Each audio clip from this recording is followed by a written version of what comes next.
Merhaba arkadaşlar, selamat datang di kelas Bahasa Turki Indonesia.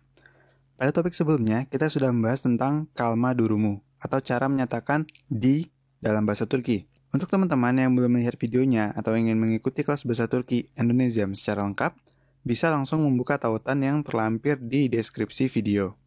Nah, pada topik kali ini kita akan bahas tentang şahıs eki atau kişi eki. Lalu, apakah şahıs eki atau kişi eki ini? Şahıs eki atau kişi eki adalah imbuhan untuk menyatakan diri atau status suatu subjek. Misalnya, saya seorang siswa. Coba deh teman-teman artikan ke bahasa Turki. Bagaimana? Kalau teman-teman menjawabnya dengan ben öğrenci, kalimat ini tidak benar. Kenapa?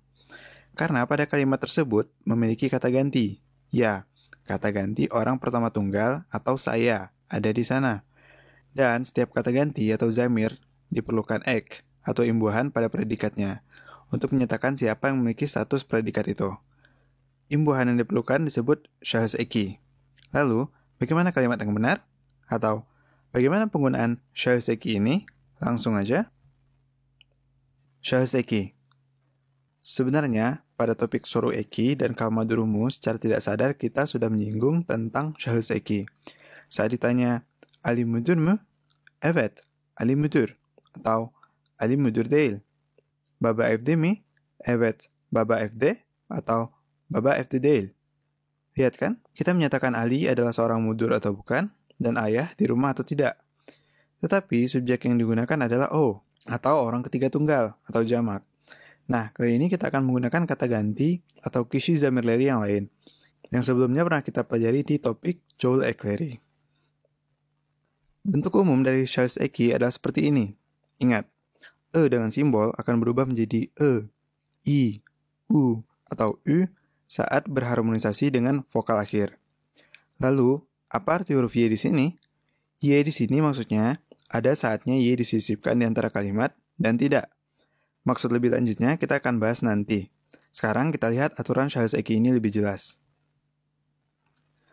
Untuk subjek ben, imbuhannya adalah im, atau yim, yum, yum. Untuk subjek sen, imbuhannya adalah sen, sin, sun, sun. Untuk subjek o, imbuhannya tidak ada. Ya, karenanya pada topik soru eki dan kalma durumu tidak ada imbuhan tambahan pada predikatnya. Untuk subjek bis, imbuhannya adalah iz, uz, üz, atau yız, yiz, yuz, yüz. Untuk subjek siz, imbuhannya adalah sınız, sinis, sunus, sunus. Dan untuk subjek onlar, imbuhannya bisa tidak ada, bisa lar atau ler. Sekarang kita akan lihat contoh dari penggunaan şahıs eki. Warna merah menunjukkan vokal akhir dan harmonisasi imbuhan. Çalışkan artinya rajin. Ben çalışkanım. Sen çalışkansın. O çalışkan. Biz çalışkanız. Siz çalışkansınız. Onlar çalışkan atau onlar çalışkanlar. Hırsız artinya pencuri. Ben hırsızım. Sen hırsızsın. O hırsız. Biz hırsızız. Siz hırsızsınız. Onlar hırsız atau onlar hırsızlar. Öğretmen artinya guru. Ben öğretmenim. Sen öğretmensin. O öğretmen. Biz öğretmeniz. Siz öğretmensiniz. Onlar öğretmen atau onlar öğretmenler. Sakin artinya tenang. Ben sakinim. Sen sakinsin. O sakin. Biz sakiniz. Siz sakinsiniz. Onlar sakin atau onlar sakinler. Doktor artinya doktor. Ben doktorum. Sen doktorsun. O doktor. Biz doktoruz. Siz doktorsunuz. Onlar doktor atau onlar doktorlar. Yorgun artinya capek atau lelah. Ben yorgunum. Sen yorgunsun. O yorgun. Biz yorgunuz. siz yorgunsunuz, onlar yorgun atau onlar yorgunlar. Şoför artinya supir.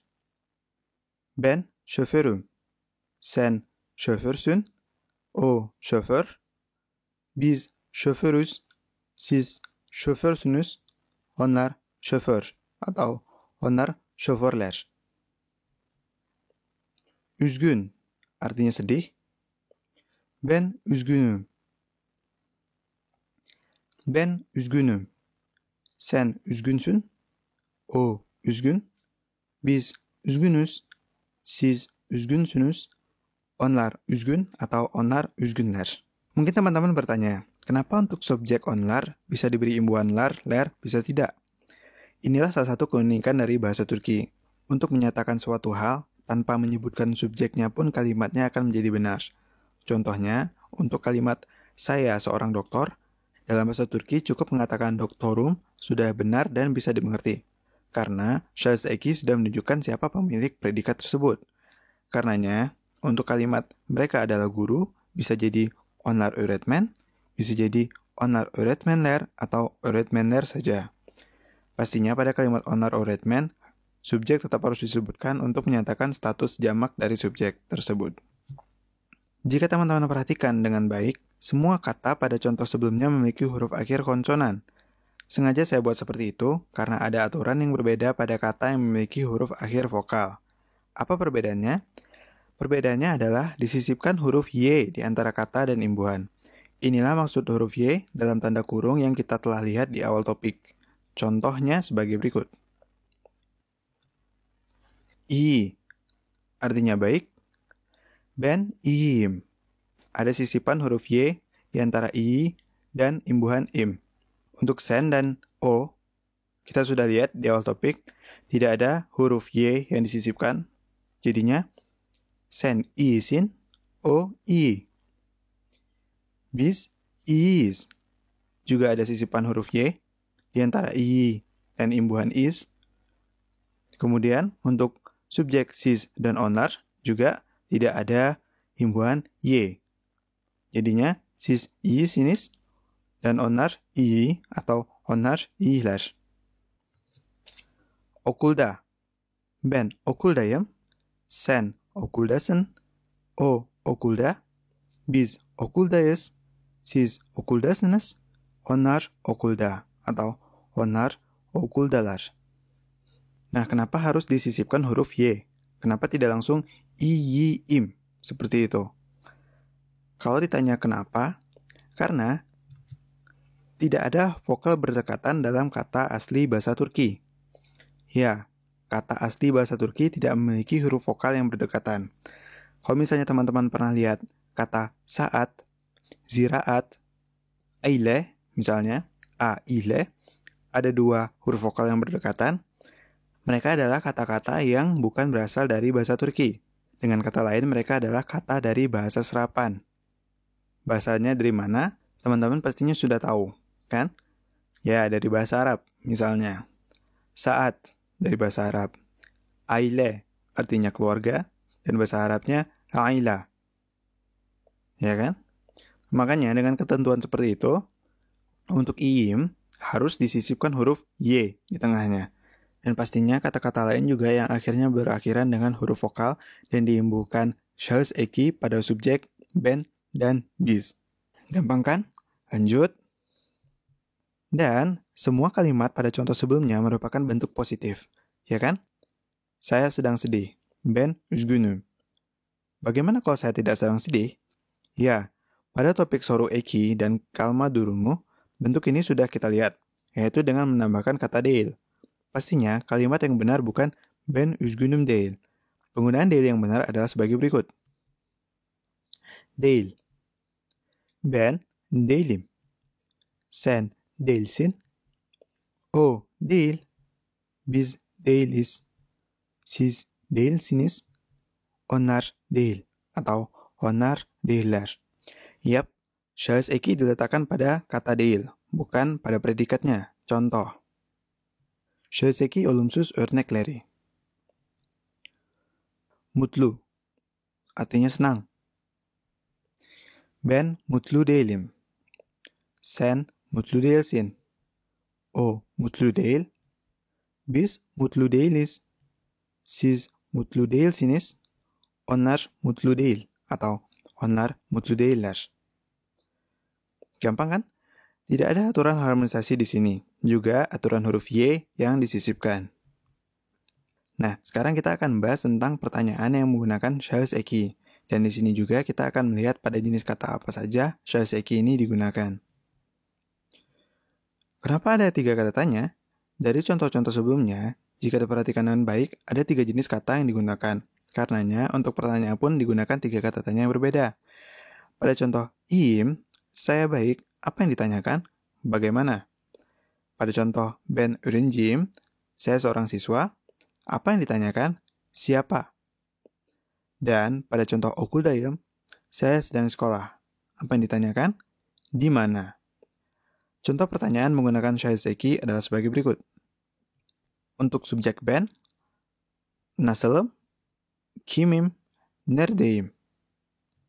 Subjek sen, nasılsın, kimsin, neredesin.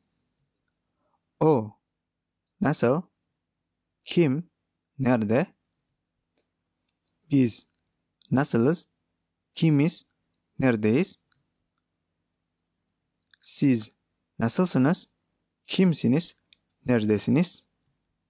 Onlar, nasıl atau nasıllar, kim atau kimler, nerede atau neredeler. Ini adalah contoh yang menggunakan kata tanya. Bagaimana, nasıl, siapa, kim, dan di mana, nerede. Bagaimana dengan kata tanya yang ada pada soru eki? Bisakah kita menggabungkannya dengan shaiseki? Tentunya bisa. Berikut caranya. Soru eki plus shaiseki. Memi, mu, mü. Ben. Untuk subjek ben. Mıyım, miyim, muyum, müyüm. Sen, mısın, misin, musun, müsün. O, mı, mi, mu, mü. Biz, mıyız, miyiz, muyuz, müyüz. Siz, mısınız, misiniz, musunuz, müsünüz. Onlar, bisa mı atau lar mı? Mi atau ler mi? Mu atau lar mı?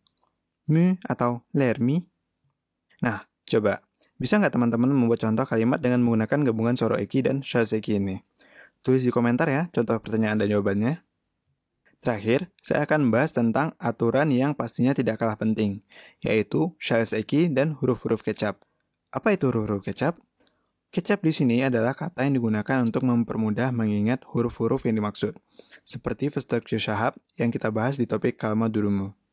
Huruf-huruf yang dimaksud adalah K, T, C, P. Maksud dari aturan ini adalah jika huruf akhir kata yang diberi umbuhan shaiseki adalah kecap hafleri, maka huruf-huruf tersebut akan berubah sebagai berikut. K menjadi G atau yumuşak G, T menjadi D, C menjadi J, P menjadi B. Contohnya, genç, huruf akhirnya C, salah satu huruf kecap. Ben gencim.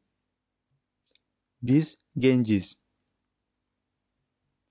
Kasap, P, salah satu huruf kecap juga, akan berubah menjadi B. Contohnya, ben kasabım, biz kasabız.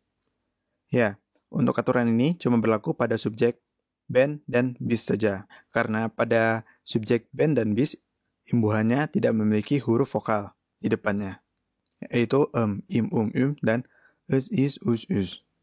Di sini yang perlu teman-teman perhatikan juga, tidak semua kata yang berakhiran huruf kecap dikenakan aturan huruf kecap. Contohnya, ada beberapa kata asing yang huruf akhirnya menggunakan huruf kecap, tetapi tidak diterapkan huruf kecap. Untuk daftar tersebut, mungkin teman-teman bisa cari di internet lebih lengkapnya. Oke? Tamam, sekian topik kali ini. Bagaimana? Teman-teman yang sebelumnya hanya tahu kalau cara menanyakan kabar adalah nasılsın dan menjawabnya adalah iyiyim, sekarang teman-teman sudah mengerti kan arti imbuhan sen dan yim pada kedua kata tersebut? Dan untuk menjawab saya sedang tidak baik pun teman-teman pasti sudah bisa, ya kan? Untuk teman-teman yang belum paham atau ada yang ingin ditanyakan, silahkan tulis di kolom komentar. Jangan lupa subscribe channel YouTube Indonesiam untuk mendapatkan notifikasi dari video-video terbaru kelas bahasa Turki, juga video tentang Turki lainnya. Semoga bermanfaat. Teşekkürler. Untuk teman-teman yang menggunakan smartphone Android, Indonesiam punya 2 aplikasi Android. Yang pertama Indonesiam untuk belajar bahasa Turki, dan Bahasa Turki untuk belajar percakapan dasar bahasa Turki. Kunjungi website Indonesiam sebagai alternatif belajar bahasa Turki, like fanpage Indonesiam di @bahasaturki, dan follow akun Instagramnya di @indonesiam.